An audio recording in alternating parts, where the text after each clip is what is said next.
I pledge allegiance to the flag of the United States of America and to the republic for which it stands, one nation, under God, indivisible, with liberty and justice for all. Please remain standing as the Honorable Trustee Jackson gives our invocation.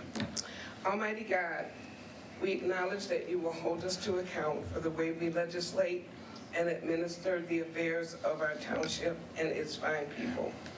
We pray for your guidance as we do so. We pray that you will find us protecting the rights of all at all times, that our community and this nation will fulfill all of your purposes. Amen. Amen.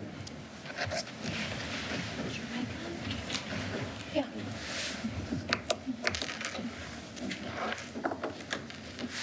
Clerk Sanders, please take the roll. Treasurer Kavanaugh. Here. Clerk Sanders here. Trustee Jackson. Here, Trustee Reese. Here. Trustee Taylor. Here. Trustee King. Here. Supervisor McCray. Here. Quorum is present. The next will be the approval of agenda. To the chair, Trustee Taylor. I move that we approve the agenda. Support. Been moved and supported. All in favor say aye. Aye. Opposed? Yeah, the motion carries. We have no citizen comments today. Yeah. So we'll move on to hear from John Clark the second time today.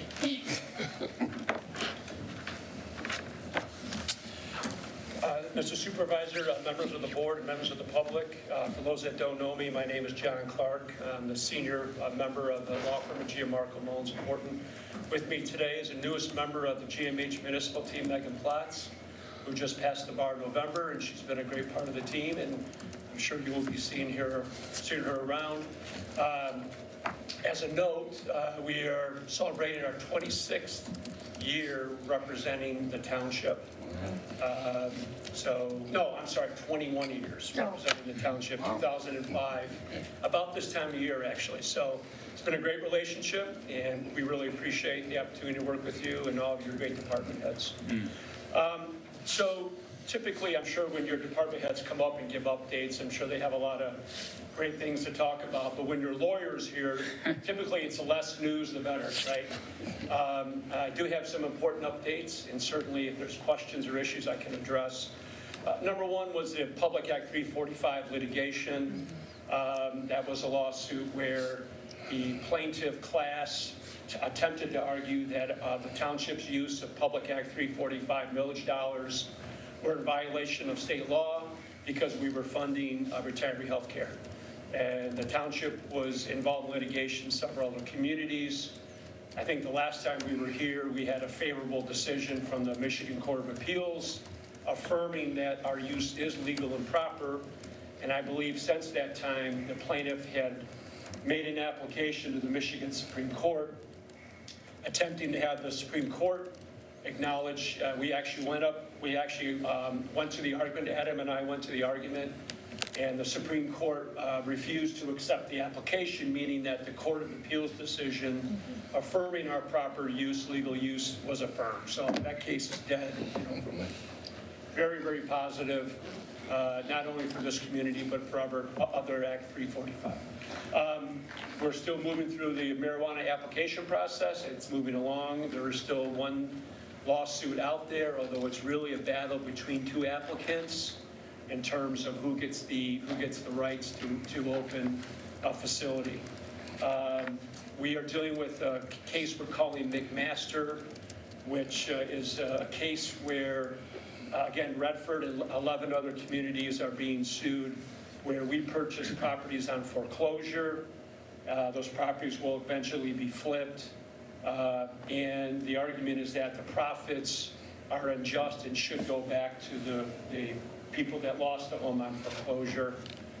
Pretty suspect argument. We have filed a motion to dismiss that case, and it's pending before the court. On the labor and employment front, we are currently in negotiations with the fire union and with the command officers, making good progress there. Beyond that, we have relative labor peace. In terms of the 17th District Court prosecutions, Mr. Bosnick, who's been there really since I began, nothing new to report.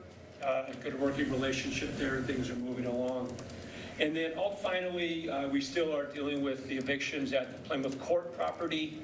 I believe we have evicted now 7 of those properties, and we still continue to process more to a point where that hopefully at some point that property will be vacated.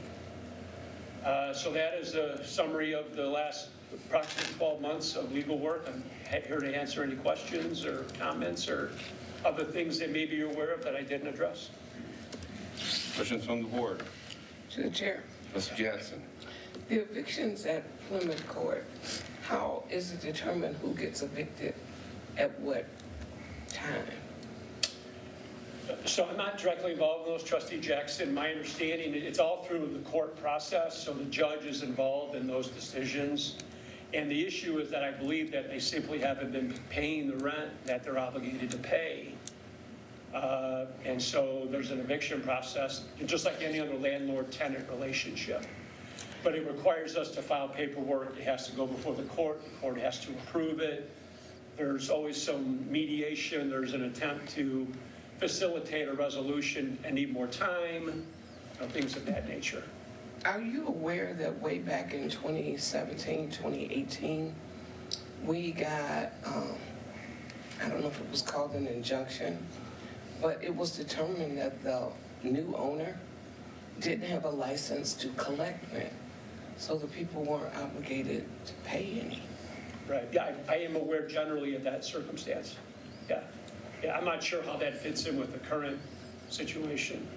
But I know that it's court supervised and court authorized. We're not just going out and kicking people out of their homes or out of their properties. It's a very structured process with full due process for those individuals. And unfortunately, some of those folks are kind of caught because they're really stuck kind of in the middle between the landlord and the township. But, you know, we have an obligation to make sure that the property is maintained properly, and that's been the big issue.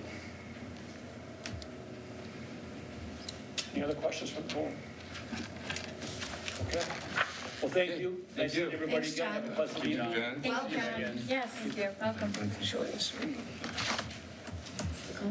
Okay. Next is the consent agenda items. Treasurer Kevin. Thank you, Supervisor McCray. I move to approve the consent agenda items as follows. The minutes for the regular meeting held April 28th of 2026. The warrant list of bills as of May 5th of 2026 in the amount of $4,576,351.12. The 37th Annual Redford Township Community Festival being held June 11th of 2026 through June 14th of 2026 at Bell Creek Park. Permissions to hang banners over the railroad viaduct located on Beach Daly Road, south of Glendale Avenue and north of Plymouth Road, from June 4th of 2026 through June 15th of 2026. The banners will not interfere with any overhead traffic control devices or vehicle pedestrian traffic and will be in compliance with the Wayne County regulations. Redford Township fireworks display of Bell Creek Park on Friday, June 12th of 2026, with a rain Saturday, June 13th of 2026. With permission of the road closures on Friday, June 12th of 2026, or Saturday, June 13th of 2026, rain date. For Inkster Road between Linden Street and Meadowbrook Street, and 5 Mile Road between Delaware Street and Inkster Road. The reappointment of Fenella Felton to the Beautification Commission, term expiring March 25th of 2028. The reappointment of Debbie Lusigno and Sheila Newton to the Beautification Commission, term expiring April 30th of 2028. Support. Been moved and supported. Any questions? All in favor say aye. Aye. Opposed? Motion carries. Moving to new business. Director Dennis. Mr. Supervisor, Honorable Board, tonight is a memo in front of you requesting approval of a contract between Redford Township and HydroCorp. This is to conduct cross-connection control program services. This is something that we've been trying to plan on for a few years, had a few changes at the Eagle level with some policies and regulations. And this service itself, they will be providing an annual high hazard inspections on 111 locations. And they will also be conducting this work over a 3-year period. We did get a contract, a bid back. We advertised this program out through BidNet Direct and also through the website. We did receive one bid back from HydroCorp LLC that is based in Troy. We did ask on our bids that to give us a price monthly, annually, and a 3-year term. We are requesting the Honorable Board to approve the 3-year bid, amount of $563,247.58, which does break down annually to roughly $187,749.19. Actually, we're off by about 5 or 6 cents when they carried them over each year. I don't know why, but they are. This is a local company. They are tops in their fields. They work with a lot of different communities. They've been in contact with us. Actually, when we were talking about doing this a couple years ago, we were looking into services, and we saw their website. And so they have been, after we researched it, looking into what they do, they were one of the bidders, which we're happy to see. And we're looking forward to working with them. Tom Rowland and Sean Zinkfield are both looking forward to working with them.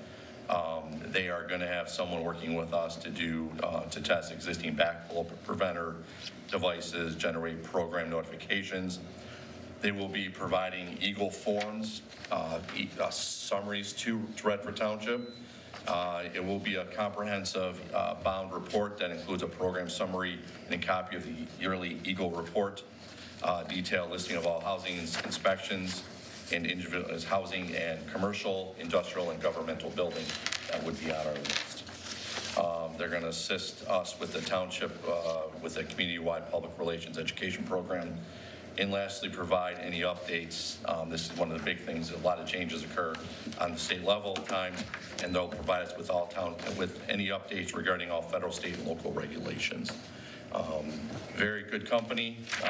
Like I said, we're looking forward to working with them and looking for the blessing of the township board to approve the contract for a 3-year term. Questions from the board? Through the chair. Trustee King. Mr. Director Dennis, did you say how many locations will be involved in this contract? Well, they're going to be doing all residential. We're going to have, right now, over a 3-year period, estimate 804. There are different categories compared to low hazard, high hazards. Tom will in turn have a list of properties that they will in turn be looking at, but it's to go through the entire township. Okay. As needed, but we're looking currently just at a 3-year contract. Okay. So there'll be thousands of properties that they eventually will be inspecting to meet all the current state criteria. Okay, thank you so much. Yeah. Trustee Jackson. Mike, what is cross-connection control? A cross connection is that they're looking to, if we have any, sorry, my paperwork keeps moving here, anything with, backflow preventers that you use for hydrants, for irrigation systems, laundry tubs, things of that nature, where you can have a backflow from one connection to another to your water supplies. We have to make sure that those are not, contaminating the water supply, so they're inspected to meet the current codes. And that it's basically all existing backflow prevention devices, and it must be inspected, inventoried, and documented. It's a big report that we've been doing annually, and it's something we used to do in-house, and we do not have a full-time staff member anymore to be able to do that. So we're going out to bid for the service. All right, thank you. Yep. To the chair. Trustee Reese. So Mike, like a hypothetical would be there's some commercial plant and there's using a lot of water and there was a low pressure environment, water could flow back out and into the water supply. Yes. Okay, and so this is assessing kind of from highest risk to lowest risk. Yep. Or mixed, so High it hazard, low hazard. includes residential as well? Residential, commercial, industrial, and Okay. government. Okay, and then this is the assessment plus some of the actual installation of these solutions, or is this just the Well, assessment? they're going to give them, recommendations. We weren't going to do the work. This is just give it to them. They'll have to get it done. If they're found in violation, they don't, then we'll. I see, the issue a owner of the citation. property is required to. Yep. Okay. And then, since we just had the one bid, does this check out compared to comparables from other communities? Were you able to get any insight on that? We think it does based on the services that they're going to be providing us. We are going to be doing 11 months of services with 1 month that Tom will compile all the data research, basically from April 1st through February 28th. And Tom will compile all the information for 30 days, and then they'll start again on the next fiscal year. We are a little bit late this year because of the bids, so they'll be doing a lot more bids starting hopefully June 1st. Okay. And then getting done by February 28th, unless there's a leap year in the 29th. So, Final question, is this something that's required at the state level, or is it just? yes. Okay. It's a state level, yes. It's something that we've been wanting to do. We attempted to do this about a year and a half ago, and we ran into some difficulties with the state. We waited a little bit. We did come to the board to bid this out earlier this year. There were a few other notifications that we saw delayed, and then we got it bid out in April. Awesome, thank you. Yep. To the chair. Treasurer Kavanaugh. Sorry, my eyes, I'm having contact issues right now. You look weird, but okay. I told him before that my eyes, keep turning around eyes. I'm having a real, I can't even wear these right now because I'm making me dizzy. So I can read better without this right now. It's how they're in the wrong eyes. You don't have to So, read. yeah. Just have a quick question. Are you already looking for a replacement for the retire person that's leaving? Yes. Or left? Left. For him? Well, we have a full-time plumbing inspector, but our mechanical inspector that was more experienced in it is the one who retired.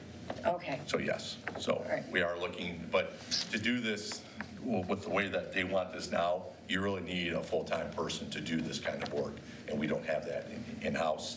And this person will be, this group will be equipped to do all this work moving forward.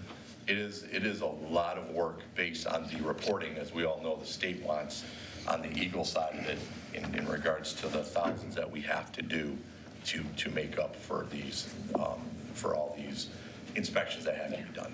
Okay. All right, thank you. No problem. Other questions from the board? Hearing none, what's the pleasure of the board? To the chair, Trustee Reese. I move approval of the bid recommendation DPS Water Division Cross Connection Control Program Services for fiscal year 2026 through 2029, be awarded to HydroCorp LLC of Troy, Michigan, in the amount of $563,247.58 over a 36-month term, to be allocated from Fund 592 Water Fund. Leslie. Support.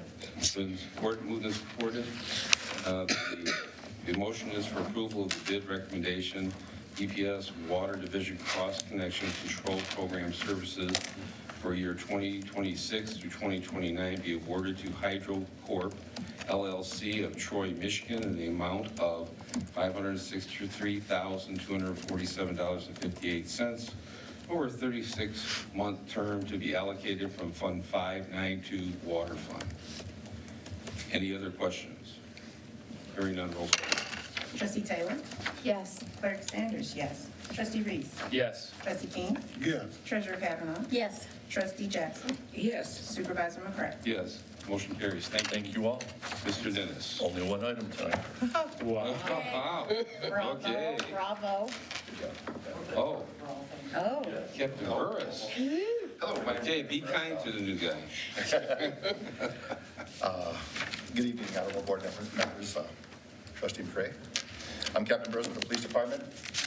Tonight I will be requesting approval for purchase of a Res-Q Narc ID narcotics analyzer from Far West. It's a portable electronic narcotics testing device. This device allows officers to test narcotics without removing any narcotics from the packaging. It's portable, it can go in a car, it can be at our evidence table in our, in the evidence area in a PD. So obviously, you know what a great risk is with testing items like powder, fentanyl could be in there. So by not removing it from the package, it's going to analyze whatever the substance is without having to open up, expose it to the air, which will be safer for our officers. This also will help expedite court cases. We can test it with this machine. We can record that in a report, send it to the prosecutor. That saves about 2 weeks' time that usually takes the lab at MSP to analyze it. There's hundreds of illegal substances this can detect. It doesn't have an annual subscription. There's no cloud fees. We'll get updates every year. As you know, we deal with things like K2, spice, crank, those things that are technically legal until our legislature passes laws that outlaw them. They genetically modify the substance to be narcotic-like. You know, people will have narcotic-like experiences when they ingest them. Until the legislature can pass those, then this device can be updated to test those too, and there'll be no extra cost. There's a 2-year warranty on this product. Like I said, this is a lifetime software library that gets updated. The total price for this device is $26,830. Our JAG grant will be covering $19,584, and our forfeiture fund will be covering an additional $7,246 for the total cost. And just so I'm clear, I think, so in the estimate, it is listed as a Raigaku CQL NARC ID 1064 NM handheld Ramen. So the CQL, I did some research before the meeting, that's actually, there's a series of these, they're all CQL. We're asking for funds for the CQL NARC. There's also a CQL General and a CQL Max. So although it doesn't specify what CQL stands for, they say that's the series. And again, we're asking approval for the funds from the grant for the $19,584. I'm free to answer any more questions if you have. Okay, well, this piece of equipment, is this a mobile piece of equipment that you Yes, sir. go to the scene, you don't bring it back to the station and test, you can do it right on the We can do either spot? or. Yeah, it's portable. And, Okay. it could go in a car or a supervisor's car necessary or an officer's car. We can be brought to the scene. If the conditions aren't right to do this on the street, we can bring it to a more secure location and test it there as well. We'll have an immediate identity. We can identify immediately if it is narcotics or if it isn't. And if it's not narcotics, then this is a non-issue and everybody's on their way. So it can, assist us in that way too. That's great. To the chair. Treasurer Kavanaugh. My question is in the same vein as the supervisor, is that wouldn't you buy two if you're going to have it on the road or if you're going to have it somewhere else? Would it be conducive to have two of them instead of just one? Absolutely. Our issue right now is we've never tested one. This will be the first time I even have experience with one. And some of them are a little bit cheaper than this one particularly. This particular one is, but they go up to like $80,000. Oh. So we would definitely like to give this thing a dry run, and if we have great success with it, we like it, or we'll find out in a year what we like and what we don't like. And yeah, maybe more of these would be something that we'd be interested in. Especially when they only have a 2-year lifespan as well. Well, it's a 2-year warranty. but 2-year warranty? Okay. Fingers Yeah. crossed it'll go a little bit Yeah, longer. okay, Exactly. Exactly. A quick question for Anna. How much do we have in the forfeiture fund? You don't know? Okay. To be okay. $100,000, I think. Okay. Oh, okay. Yeah. Okay. No, I'm just thinking for next year or whenever you want the second one, if there was something we could set aside for that. Okay. There's enough money to be able to do that. Okay. For the most part, the chief has been trying not to spend anything out of that fund unless she really has to. Okay. So we're trying to keep that for purchases like this. Okay. Perfect. Thank you. To the chair. Trustee Taylor. Captain Burris, I'm just curious as to the reliability of identifying the narcotic through a package. Like if there's a standard, like usually we all picture the little Ziploc baggies kind of thing. And comparatively speaking to, like it said, has to still go to state for testing, even 100%. after that initial analysis, you still have to send it for lab testing. Do you know if there's any conflicts or what the history of this particular unit, the accuracy, when lab results actually come back, how they measure up? So I haven't used any specifically. I've seen some videos, and the videos I've seen, one was, it was unable to identify, and in the video, somebody said, and this is just a video I watched on the product, that the packaging was too thick. So I imagine if it's bundled or something like that, you're not gonna be able to get a good sample, but if it's typically packaged in some cellophane or a paper fold or something like that, I would assume that you're gonna get a good read.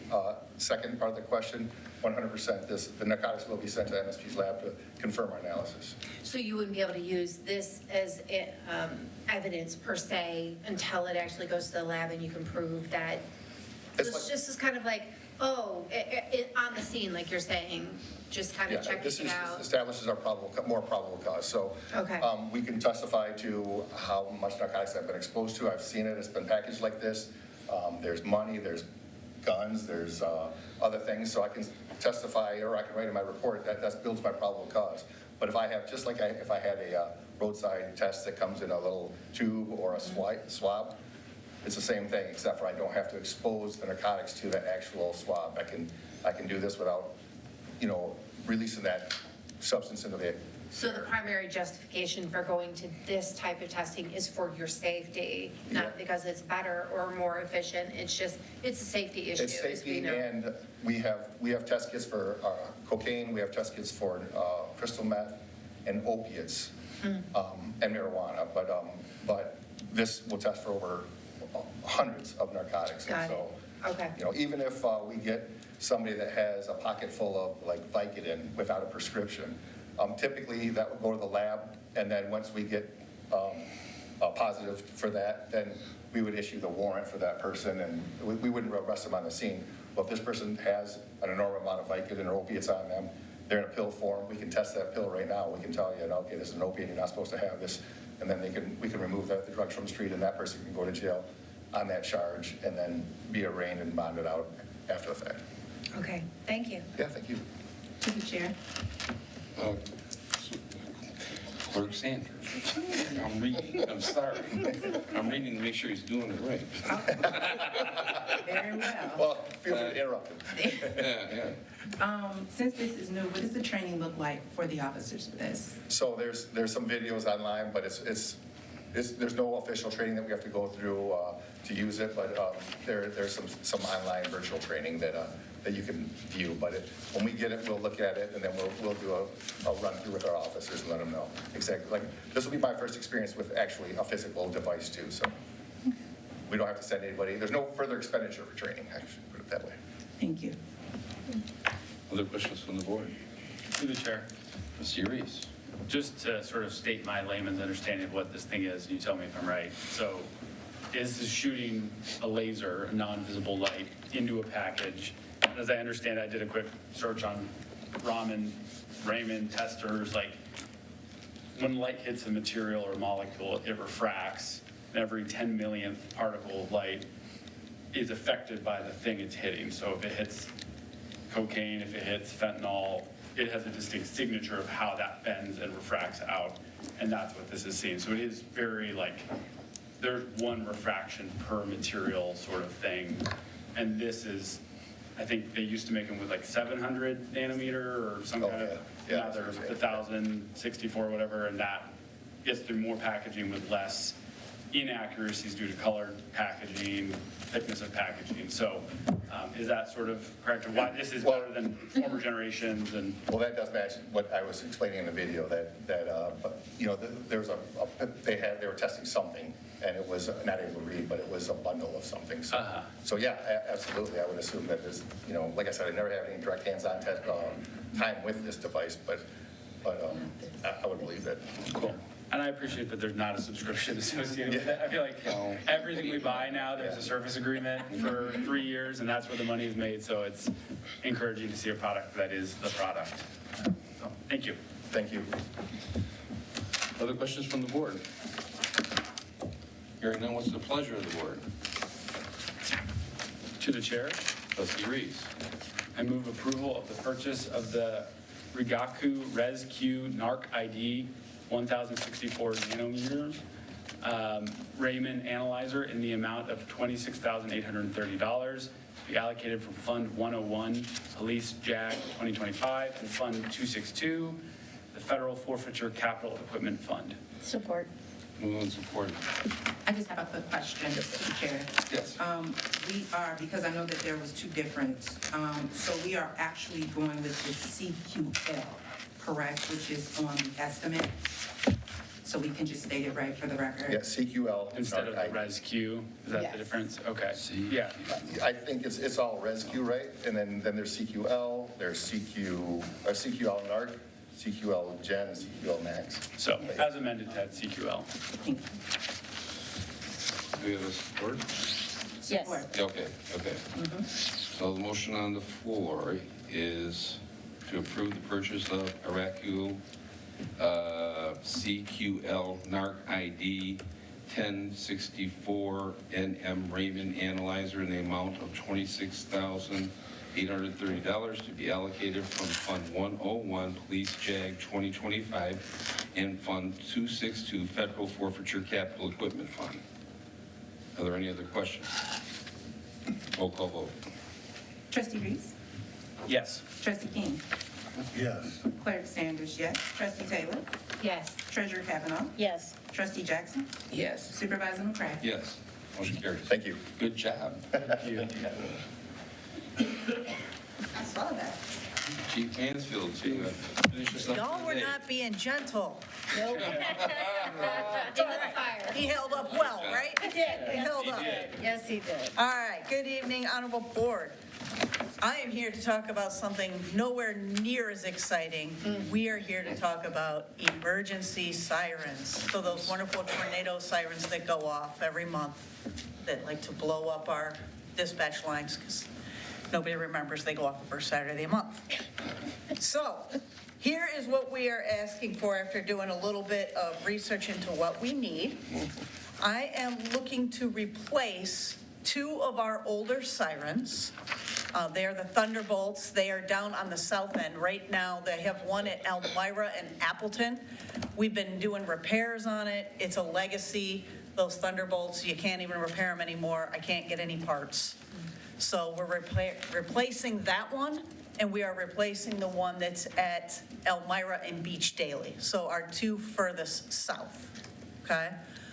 Then if you will recall, when we got the new court and they tore down the fire station in the previous court, we used to have one of our sirens right here in the complex. Well, we're not going to replace it and put it right here. We're looking specifically in the area of Schoolcraft and Beach. One of the proposed sites is the Shear Building. I'm working like that property right there at Berwyn. We're working with West Shore to get the exact location that we want to do it. It has to be near a transformer. So I'm looking to add a seventh. And that's just going to give us a little bit more coverage because they have a 1 mile radius. And we currently have a little bit of a gap from the one that used to be here. If you're not familiar, we have two on 5 Mile, like Pomona down by Bell Creek. We have one right next to Redford Interfaith. I'm sure it blows out Ms. Go's ears when she's there on Saturdays, as well as one up on Grand River. That's going to give us the full coverage that we need. So what I'm looking to do, when you're looking at a little bit of the price discrepancies, the quoted price actually includes the installation of a new pole. So the one new one that I'm adding, that's an all-inclusive price. But I also had to include $1,600 per site for the removal and then of the old system at the other two sites in order to put that in. Like I said, this is not exciting. I wish it was. But I am asking for the approval to purchase 3 of the Equinox tornado or the emergency sirens here from West Shore so we can get them installed so that we have plenty of coverage.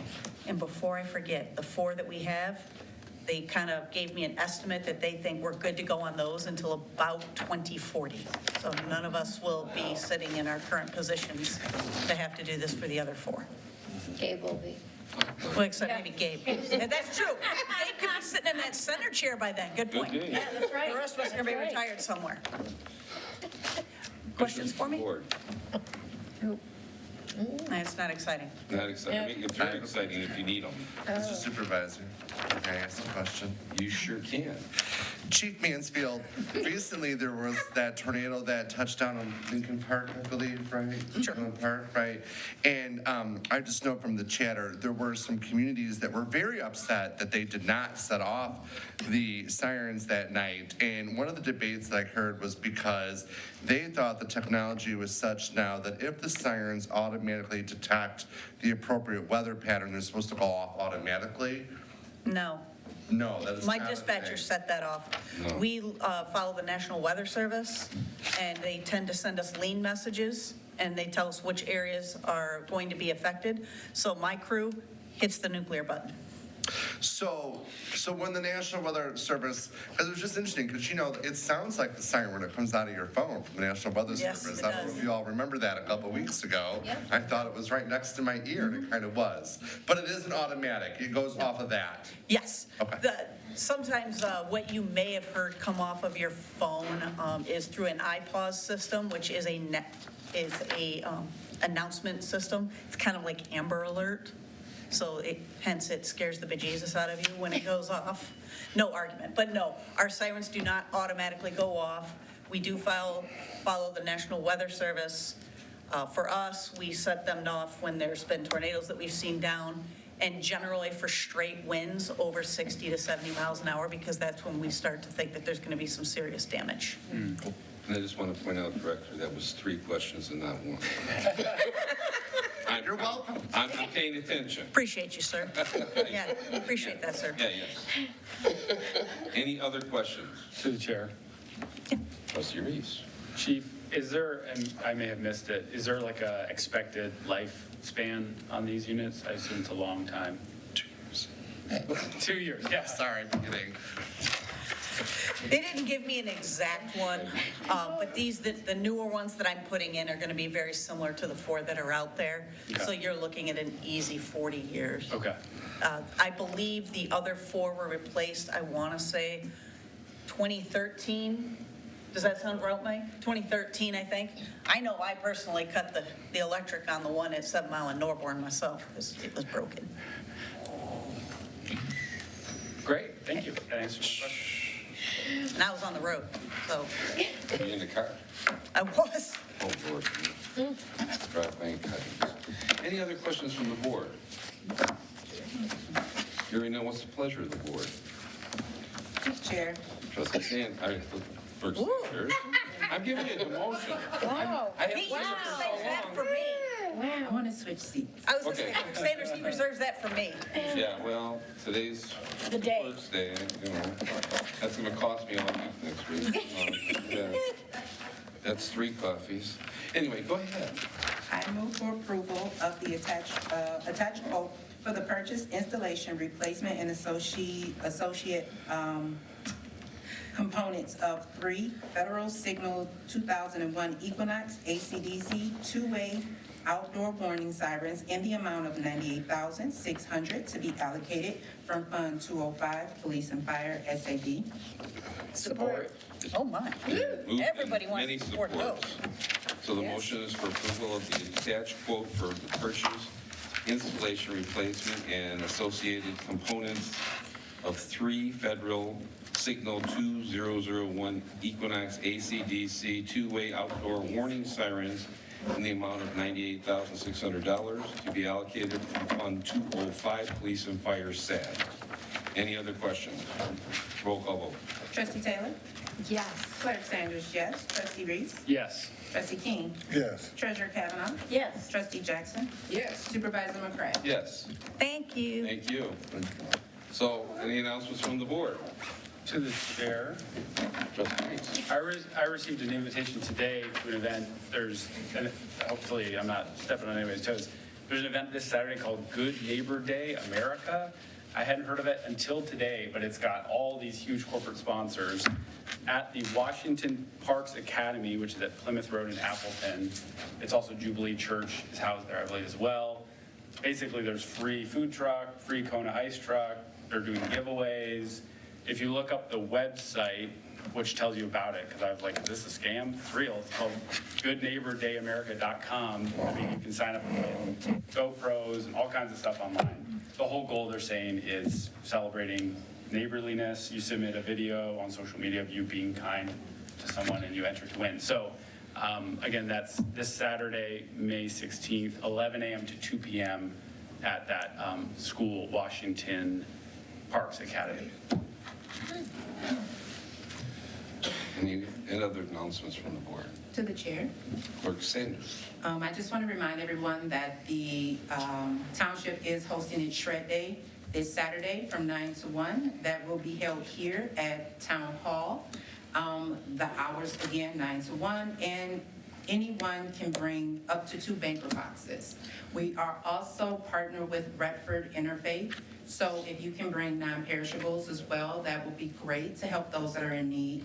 Last year, we partnered with them and we were able to raise over 200 and I believe 50 pounds of food.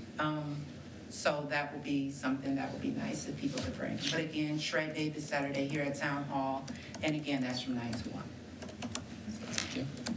Any other announcements?